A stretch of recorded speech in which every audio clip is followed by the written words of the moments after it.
और दिल्ली एनसीआर में पटाखों ने कैसे प्रदूषण का स्तर खतरनाक स्तर तक बढ़ा दिया है और कैसे सुप्रीम कोर्ट के बैन को नजरअंदाज करके दिल्ली वालों ने भारी पटाखे जलाए, भारी मात्रा में पटाखे जलाए और ये कैसे उनके लिए भी नुकसानदेह साबित हो सकता है। आपको हम ग्राफिक्स के जरिए ये डिटेल्स बताएंगे। बिग वॉल ग्राफिक्स के जरिए आपको बताते हैं कि कैसे प्रदूषण का आघात हुआ है दिल्ली के ऊपर। तो दिवाली की रात दिल्ली की जो एयर क्वालिटी है वो बेहद खराब रही, बहुत ही पुअर रही और दिल्ली एनसीआर के आसमान में काला धुआं फैला रहा। एक धुएं का गुबार, धुएं का एक लेयर बन गया दिल्ली एनसीआर के ऊपर। लोगों को आंखों में जलन की दिक्कत आई, सांस लेने में लोगों को तकलीफ हुई इस प्रदूषण की वजह से।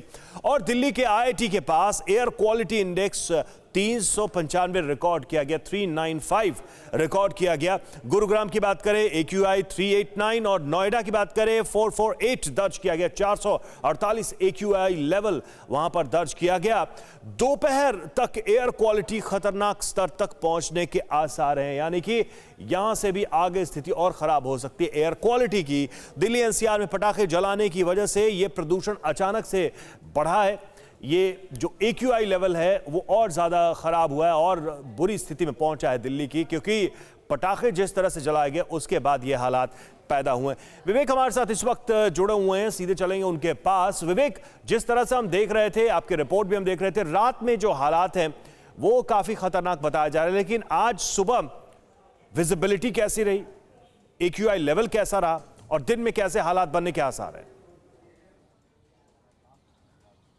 देखिए रवि, के जहाँ तक पोल्यूशन की बात की जाए तो एयर क्वालिटी इंडेक्स के मुताबिक जो आंकड़ा है वो 400 का पार जो है वो कर चुका है। और दूसरा विजिबिलिटी की बात की जाए तो इस वक्त हम विजय चौक पे मौजूद हैं और आप देख सकते हैं कि नॉर्थ और साउथ ब्लॉक इस वक्त सुबह 7 बजे के आसपास के वक्त पूरी तरह से साफ नजर आया करता था, लेकिन आप देख सकते हैं कि सामने आपको पूरी तरह से यहाँ पे धुंधला जो है वो नजर आएगा। और साथ ही यहाँ पे आप पार्लियामेंट की तस्वीर देख सकते हैं कि यहाँ से पार्लियामेंट पूरी तरह से क्लियर नजर आया करता था इस वक्त। और यहाँ पर आपको स्मोक की घनी चादर जो है वो पार्लियामेंट के चारों तरफ नजर आएगी। तो आप साफ अंदाजा लगा सकते हैं। बिल्कुल, तस्वीरें जो आप दिखा रहे हैं उससे पता चल रहा है कि धुएं के गुबार ने दिल्ली की इस सुबह को, दिवाली के बाद की सुबह को लपेट लिया। विवेक, लेकिन अब जो सबसे बड़ा सवाल है वो ये है कि सुप्रीम कोर्ट का आदेश था, दिल्ली सरकार की तरफ से खूब प्रचार प्रसार किया गया, पटाखों पर बैन लगाया गया, फिर भी ये हालात पैदा हुए।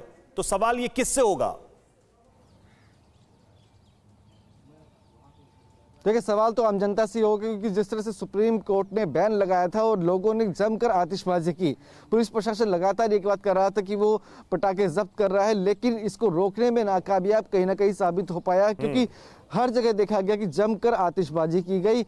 और यही वजह है कि आज पोल्यूशन का जो स्तर है वो काफ़ी बढ़ गया है। दिल्ली की अगर बात की जाए तो PM 2.5 386 दिखा रहा है, यानी कि खतरे के निशान से काफ़ी ऊपर हो चुका है। और दूसरा, विजिबिलिटी कई इलाकों में ऐसी है जो 50 मीटर आंकी जा सकती है। तो साफ क्लियर है कि जिस तरह से पटाखे फोड़े गए उसका असर आज राजधानी दिल्ली में देखने को मिल रहा है, जिससे आम जनता ही जूझने वाली है। दिल्ली वासी जो है वो जूझने वाले हैं, क्योंकि पटाखे जलाए गए और उसका असर जो है उनकी सेहत पर जरूर देखने को मिलेगा। विवेक, जो AQI लेवल है वो 100 के नीचे रहता है तो उसे एक ठीक आदर्श स्थिति की तरह माना जाता है, लेकिन यहां हम देख रहे हैं कि 400 के पीपार कई इलाकों में। तो ऐसे में लोगों को क्या हिदायत दी जा रही है, या फिर आज कल परसों, चूंकि AQI लेवल अचानक से बहुत ठीक नहीं हो सकता, तो उसके लिए लोग क्या सावधानी बरत सकते हैं बाहर निकलने के दौरान? देखिए, डॉक्टर्स जब भी प्रदूषण का स्तर काफ़ी ज़्यादा होता है तो ये हिदायत देते हैं कि सीनियर सिटीजन जो है वो अपने घरों में रहे, ज़रूरत पड़ने पर ही घरों से बाहर निकले। साथ ही बच्चे जो है वो भी घरों के अंदर रहे, ज़रूरत पड़े तभी बाहर निकले। और साथ ही अपनी सेहत का ध्यान दें। जो अस्थमा के जो पेशेंट्स होते हैं वो भी घरों के अंदर रहें, और जो लोग बाहर निकलते हैं वो मास्क लगा के निकलें, वो मास्क का इस्तेमाल करें। डॉक्टर साफ सलाह देते हैं, क्योंकि इसका असर कहीं ना कहीं आपके सेहत पे होता है, आपके फेफड़े पे होता है, फेफड़ों पे होता है। तो साफ है कि डॉक्टर्स हिदायत यही देते हैं कि आप अधिकतर जो भी सीनियर सिटीजन है या फिर जिन्हें अस्थमा की बीमारी है या फिर बच्चे हैं, वो जरूरत पड़ने पर ही घर से बाहर निकले।